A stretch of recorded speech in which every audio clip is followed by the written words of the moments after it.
we're here really to talk about XL bullies and the XL bully ban in the UK. Is there any chance you could just introduce yourself and say how you're interested, where your interests lie? Right. I'm interested. Basically, my interest is twofold because I'm an ex-Aboli owner myself, as well as running my training business. So I have got ex-Aboli clients as well. So yeah, I think it is hitting me hard. It has hit Yeah, me hard. yeah, I bet. So obviously it's a very sensitive issue, isn't it? And I've met It quite a is. few XL Absolutely, bully it is. owners. Um, let's start with the good stuff. What is it then that attracted you to the breed that you've got?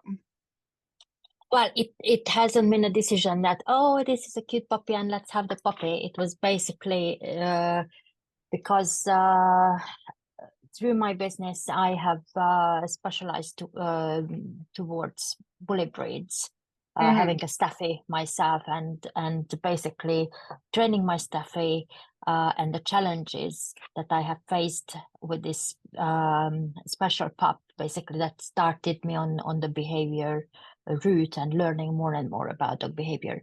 And then of course I just fell in love with the bully breeds. And a dog trainer of mine, a friend, contacted me that there is an ex-bully puppy that needs to come out from the place where he is right now, and they want them a place where he can grow up happily, who understand the breed, who know the breed, who know what they are doing, and that's how I got Sam. oh, So yeah, so he could be registered. So it's never been on a please. It's never been on the agenda to talking about the stuffy. There we go. Stuffy in your hello. face every time. What's the Fragan. staffy's name? Fragan. Say that Una again. Fragan. Dragon. That's a nice name. Yes. Yes, Fragan. So so yeah, so basically Sam could be registered with the American Kennel Club. I have got all the pedigree papers for him. It's never ever been my intention to breed from him. So he Hmm. would have probably been uh, neutered anyway.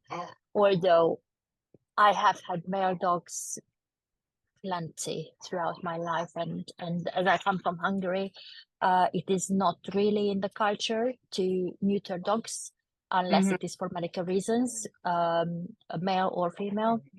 And we always had entire dogs and had no problems really. So whether it would have been a decision or not, I can't tell now because I am forced down to do that. So Sam's neutered, I'm assuming then. No, not yet because he's still young. All He's right. still young, so I'm waiting out for the last minute. So he needs to be neutered by the end of June, and he will be just 1.5 years old. So he will be still far too young to be neutered, really, even at that time. Yeah, yeah. It's definitely things have moved, haven't they, in terms of what people Yeah, believe in terms of nurturing, and 18 months plus is normally a yeah, better time. with big breeds and large breeds, and he's already over 50 kilos. So with large breeds, it is even later.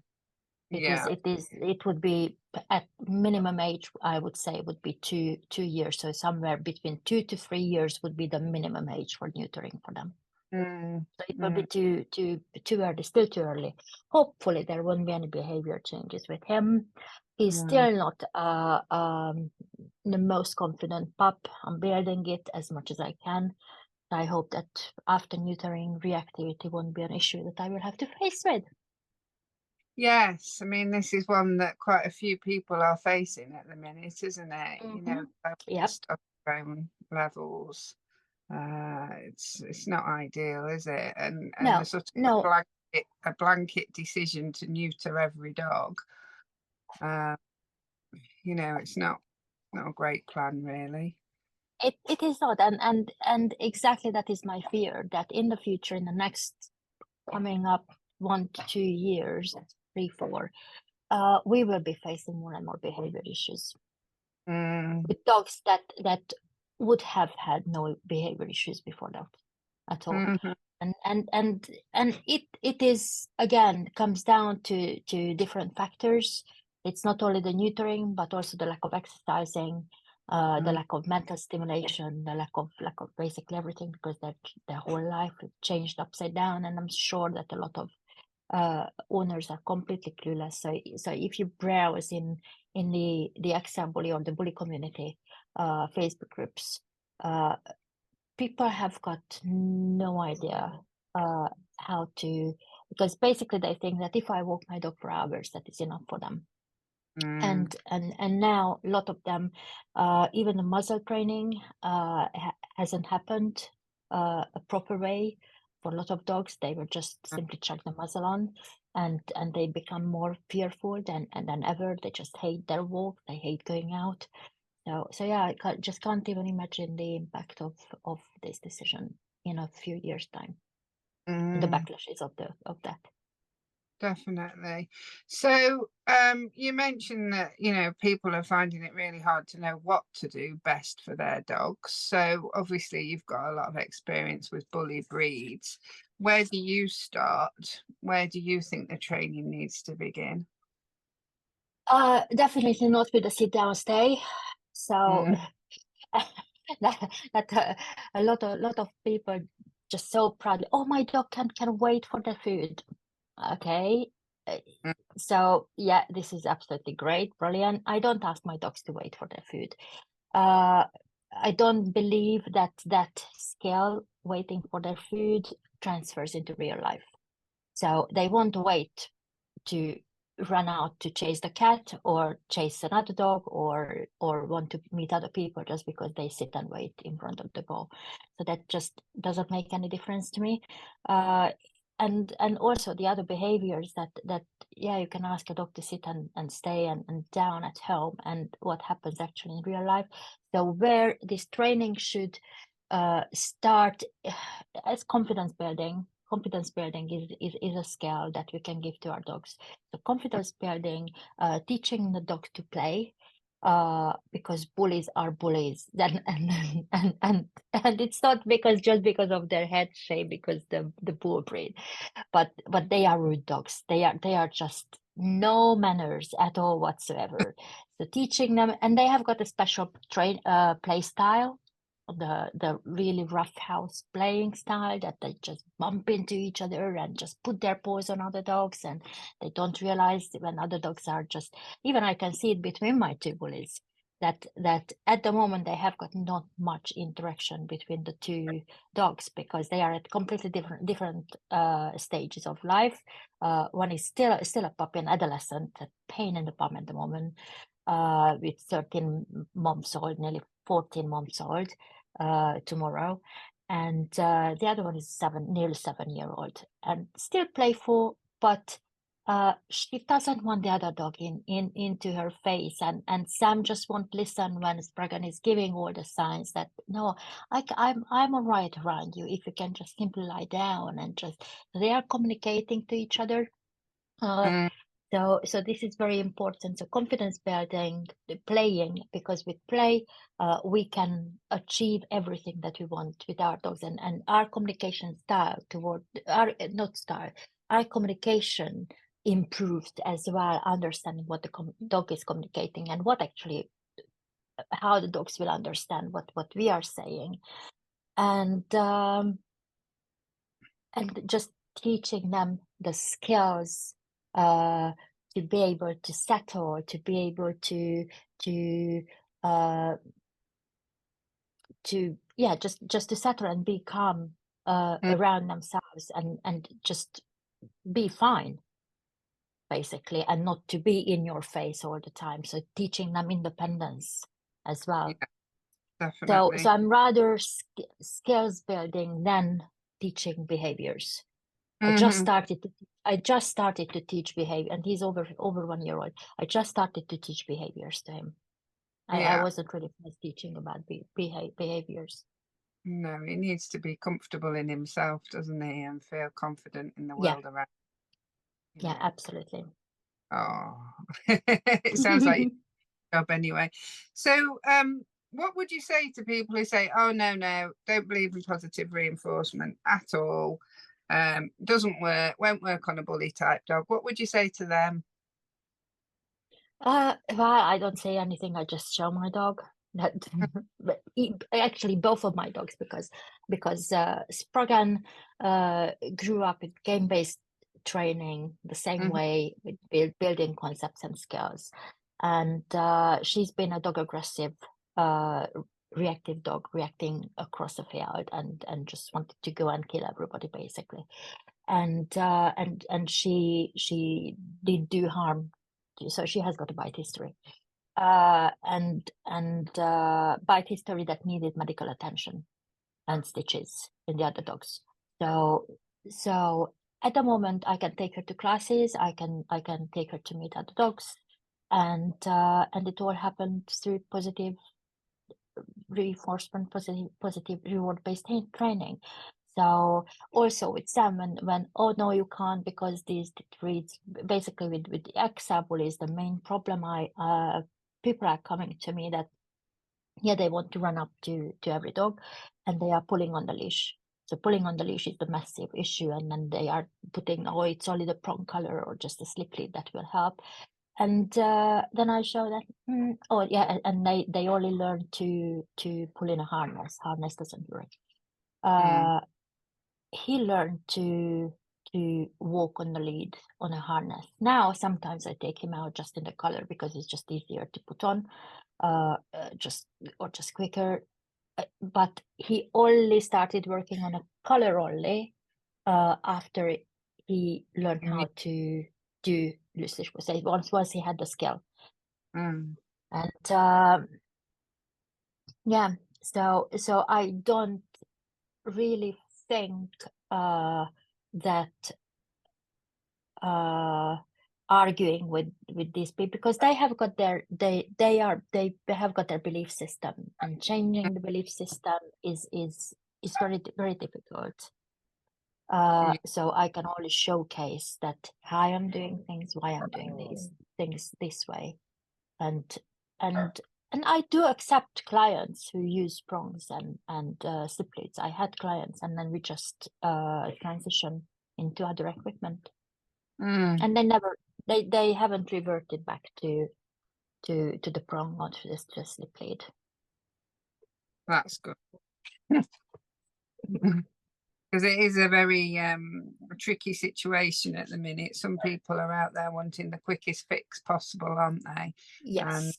or how to get it. And unfortunately, sometimes it's the detriment to the relationship with their dog and relationship. Yeah, And absolutely. And on the long run, basically, if you chuck a piece of equipment on the dog, uh, like a prong or a slip lead, we are not teaching them the skills. So we are just suppressing the behavior. The dog can't pull because we are causing pain. But once you are taking off the equipment, dog will pull again the same way how they were.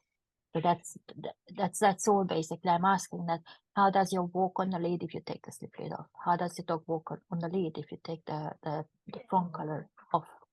What is the outcome that you get? So okay, so basically your dog hasn't learned the skills. So are you ready to? Are you open to if I show you new ways of doing it or other ways of doing it and see what the results are? absolutely. So, do you find things like disengagement are really important in the bully breed? So, being able to come away from something that you're excited about or something that's thrilling. Oh, to which the doorbell's just gone. I'm hoping it's just a delivery. 2 seconds. I'm just going to check. I think that's why. I'll leave it. We'll just hope.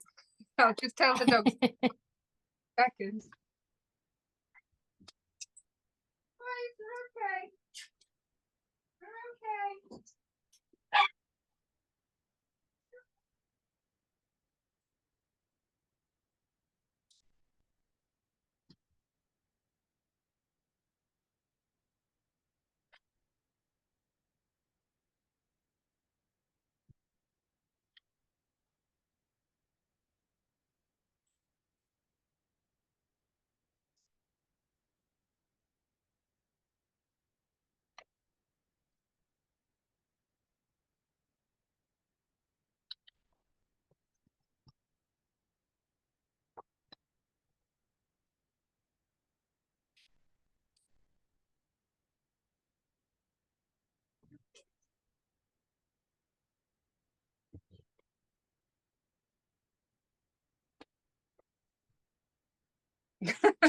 Sorry about that. It's You all can right. edit. Life happens. Right, where were we? They're all interested now because the post is out there trying to come back in. So that was perfect timing, really, to ask about disengagement, wasn't it? Yeah, absolutely.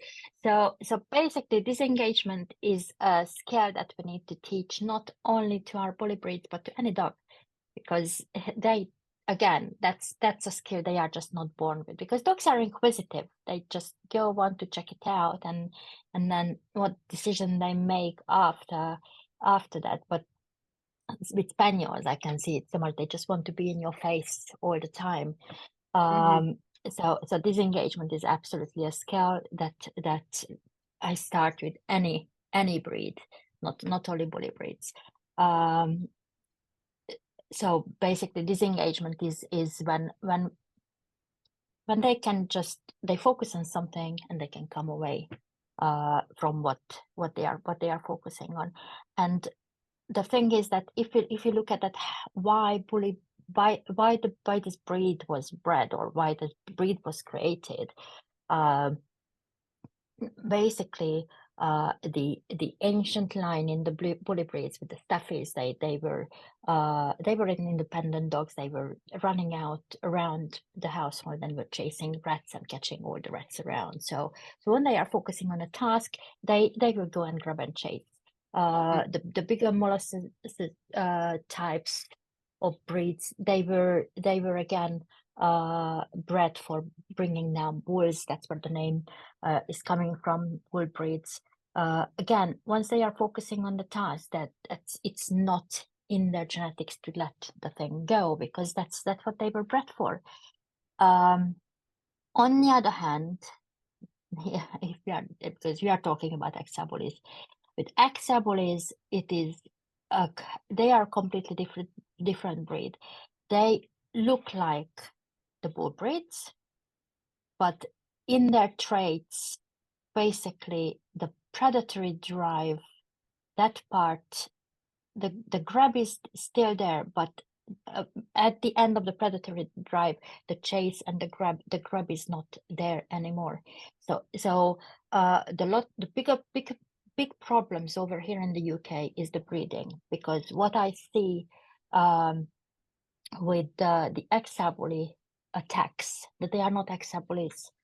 So the XL bullies who come from the original American line and not being bred other breeds, because in England they say that, oh, the XL bully is a crossbreed, and that's what they do. They start breeding in different breeds, and that's how you get all these attacks and all the things.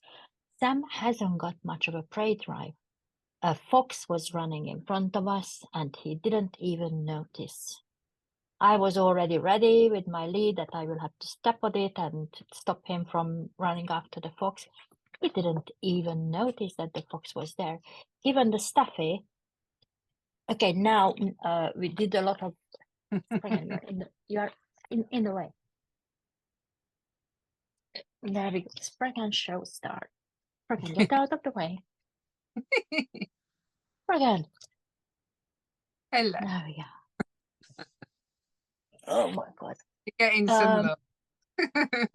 Yeah, so a dog in your face. So basically, yeah, so we what did there we go. You had so with Spraggan, with this one, I had to do a lot of fox training, so she can disengage now. She can stay with me, she can turn away, but the first time it just went from worse and worse and worse, because once they start practicing something, then they are becoming better at it. And all she wanted to do when she went out at night, she was already vigilant that where are the foxes, and I just want to go and grab them and run after them. So it was that it happened that we went out for a walk, we went down like 3 houses, and then I turned back straight away and put her back. Yes, you. And put her back into her crate.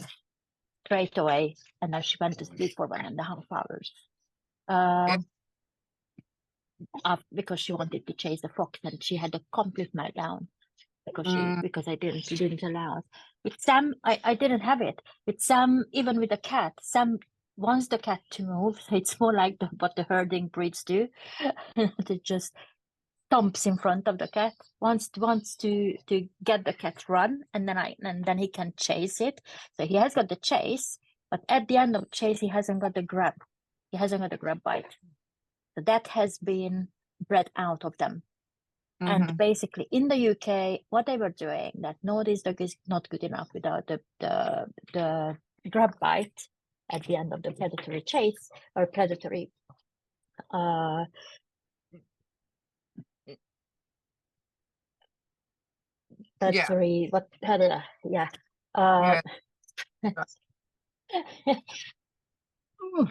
So is whining in my face. Yeah, that is basically bred out of them. So in England, what you see most of the time that they say they are extra bullies, they are band dogs. They are extra bullies bred with whatever. So that's how you get the crossbreeds. So, but yeah, but it's not a debate we could really get. It's really hard, isn't it, to understand the classification, and a lot of people have found it hard to work out if their dog is an XL bully or if they're a... Yeah, so that's the thing that so many, before the ban started, all the XL bully Facebook, the people were posting pictures. Oh, do you think my dog is an XL bully? Well, if you're asking that, if you think that your dog is an XL bully, it's not an XL bully. Because if your dog is an XL bully, you exactly know, because you have the paperwork and you know where your dog came from. You know all the breed, you know all the family. I have got all the generations back to 5 generations back for them. So yeah, so it is not a question in America exactly because of this way, because they are not adding any other dog breeds into the breed. Yeah. So you feel that the American XL bully breed as a pedigree is less grab based than the ones that are being bred in the UK? The thing is that the XL bully is not a breed. The American bully is the breed, and the XL bully is just a size variant, because the breed is too young. So it's not like with the poodles and the schnauzers, where you have got the different sizes, and the different sizes are already separated as different, recognized as different breeds. Like I have got a toy poodle, and it's not a poodle, it's different from a standard poodle. Toy poodles are a separate breed on their own, because the breed is just a lot older than the American bully. And the American bullies, at the moment, we have got the 3 sizes, and basically from 1 litter that is now doesn't, at the moment, they don't need to be exempted, because they are classified as standard bullies or pocket bullies, which are in height less than what the DEFRA states, which is less than 19 inches for the bitches, or 21 inches for the males. So if they are standard bullies, and you can breed them because they don't need to be exempted, you can still get extra bullies in the litter. So what will happen with those pups? Because you won't be able to exempt them anymore. And let's say that bitch will have, like, okay, let's say they have 10 puppies, and out of the 10 puppies, you get 8 standards, and you have got 2 XL bullies. So those 8 puppies are absolutely fine, and they are not demonized dogs. And the 2 other pups from exactly the same moms, exactly the same dad, from exactly the same lineage, they will be, I don't even know what will happen with them, seriously. There's been it's crazy. So that's why this whole thing hasn't been thought through at all. How it is happening. So what would you have done instead? What would you do if you had the opportunity to say what should happen? Well, it is basically it is the breeding that went wrong completely because people were looking at the breed as money making machines, Mm, and that's what you I'm sure that you have heard many of the horror stories that how many dogs were killed and abandoned, uh, just checked out in the streets because they are not making any money anymore and they are not bringing in any money. mm, So so so proper licensing, which is missing in any breed, because now all what they do, they will just move on to the next breed, which I believe will be the Cane Corso. Um, mm, and and yes, breeding a dog is a very expensive business, and yes, you can make a lot of money. And if you want to make more profit, you have to get cheaper dogs. So it is just a rabbit hole. So proper licensing and educating people. mm, definitely. So in terms of educating people, we've briefly touched on positive reinforcement and the reasons why we should be using positive reinforcement. So if, for example, somebody comes to you and says, I've got an XL bully who's now 6 months and he's jumping up and he's chasing after people and he's, pulling on the lead, etc. What are your top tips to move that dog forward? Well, I definitely would look at the dog's lifestyle and daily routine, that how much sleep that dog gets, because at Mm, 6 months old they are just coming out of puppyhood, just entering adolescence, and they need a lot of sleep. So is there any sleep? Is there a confined place for the dog where they can just have a safe place where they can go and sleep? mm, And then um, I would teach them to have some really fun games to build up their relationship, which is mhm, coming through play, and through play, you can start teaching the disengagement, that I'm making it very clear, because bull breeds, they love tugging, so they like mm, grabbing and then pulling and tugging. Releasing not that much, so definitely that is again a skill that I would teach, how to release the toy. um and once we have got that, we are building the disengagement as well. And uh and and with that we can just start teaching impulse control, that okay, if I'm holding the toy, you are not jumping up, you will get the toy straight away if you do this. So we are teaching them the consequences. That's how dogs learn, uh, mhm. and in a really fun way. So uh, also, uh, with with pulling on the leash, that will only improve if I teach the dog that the fun place to be around is be around with me, and not out there. So again, would So you're saying yeah. that So space around you is more important than the outside environment, isn't it? So the proximity to you. absolutely, yeah, there we go. Talking about proximity, you got another dog in Age. my face. Yeah. Absolutely. So what would you say to someone who's got an XL bully or a bully breed and they've got, would you say was an important thing to do in that situation? Sorry, say it again, please. So what would you say to someone who's got children and bully dogs? What would you say are the top ways to manage the bully around the kids? Uh, well, it is both teaching the children as Mm, well as teaching the bullies. Again, it's not only with bullies, it's with any breed, exactly the same thing. That have has that dog got a safe space that they can be where they can be undisturbed and bring it off, please. Thank you. Where they can be undisturbed and where the children understand that that is the dog safe place and we are not disturbing the dog over there.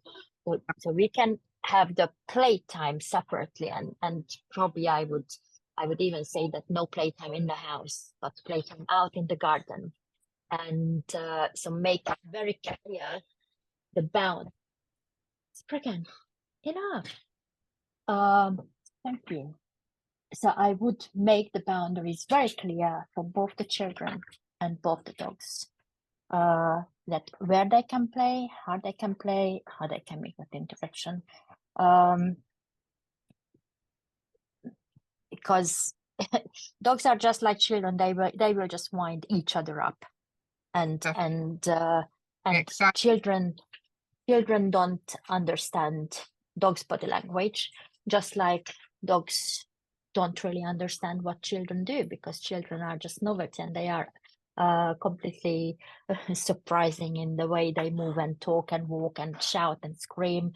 So yes, desensitizing absolutely the dog to all the loud noises and unexpected loud noises. That is how we can bring that arousal down, teaching the arousal up, arousal down to the dogs to be able to settle, to be able to disengage, and making the house safe for everybody if needs to be, with barriers like puppy gates or baby gates or whatever, where they can see each other, hear each other, but can't get to each other. So when the children are playing on the floor, then the dog shouldn't be there, because it just happens. Oh, the dog has stolen my toy, and then Yeah.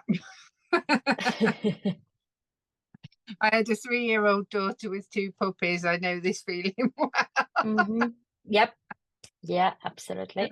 To manage the puppies around the child, definitely. Yeah, absolutely. So it sounds to me like you've got a really successful training business as well with the bully breeds that you're working with. Are there any top tips that you'd like to leave us with in relation to how to go about training a bully in the environment? So convincing it to come away from another dog, for example.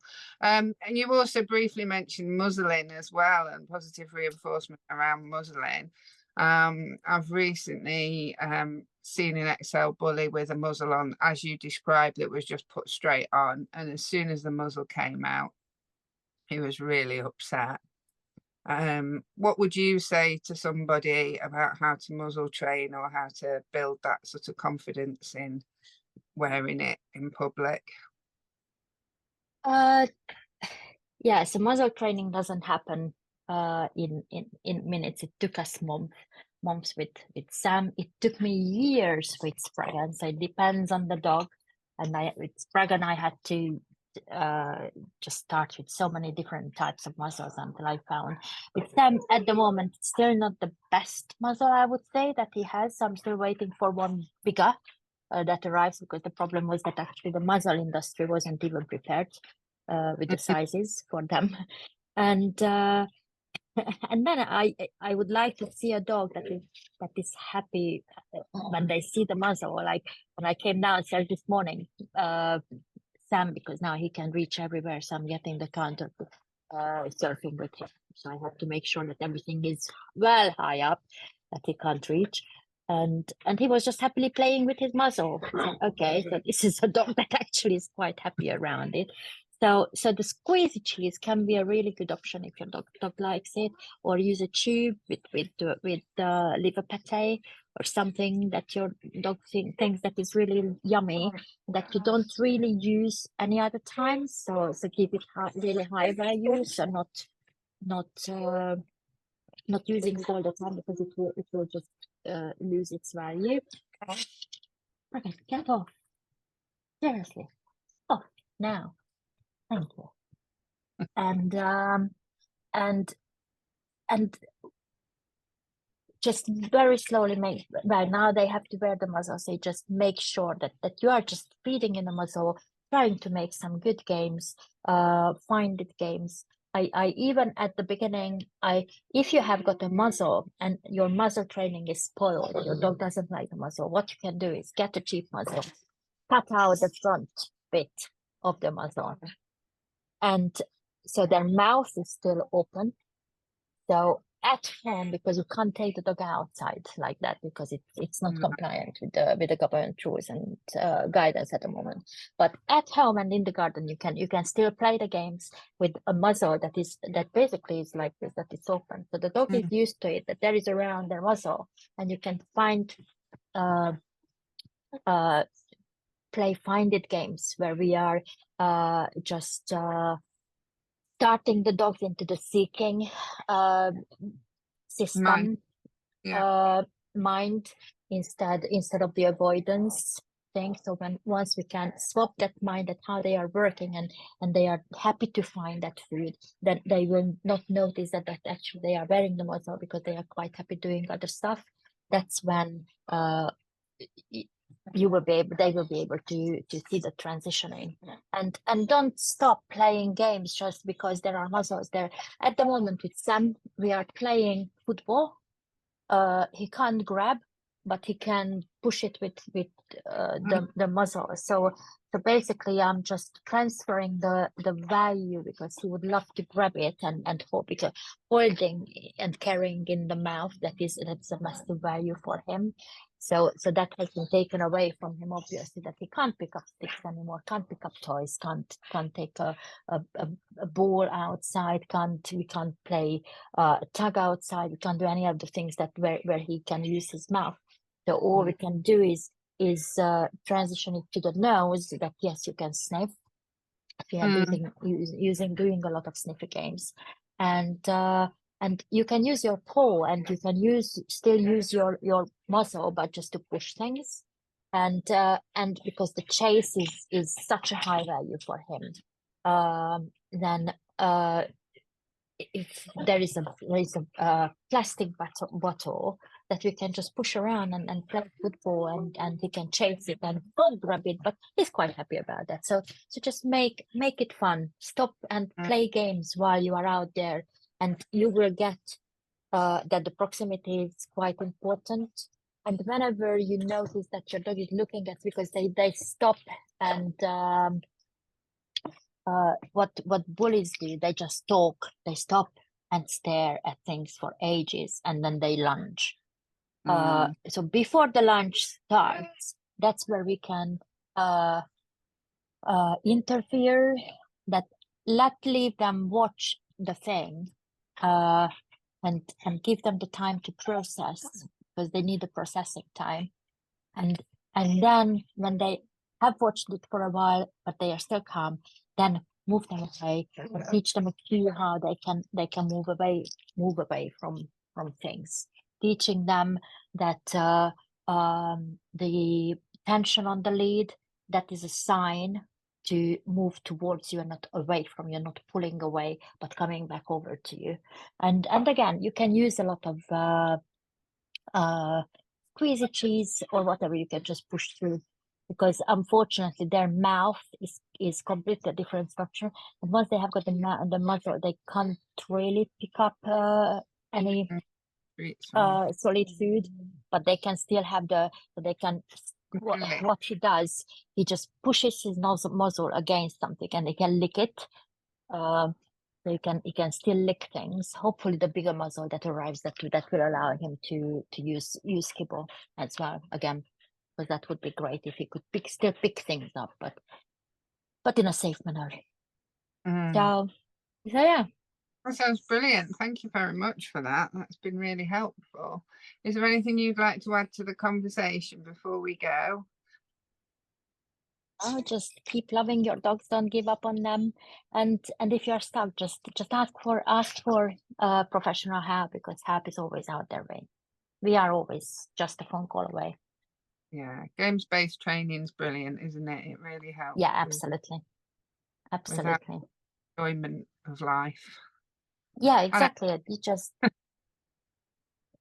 it just brings joy for everybody. Thank you, Anita. It's been lovely talking to you. Thank you, Uh, Kirsty. And I hope to speak to you again soon. Yeah, absolutely. Thank Absolutely. you. All Thank right. you. Thank you. Cheers. Bye bye bye. Bye. Bye.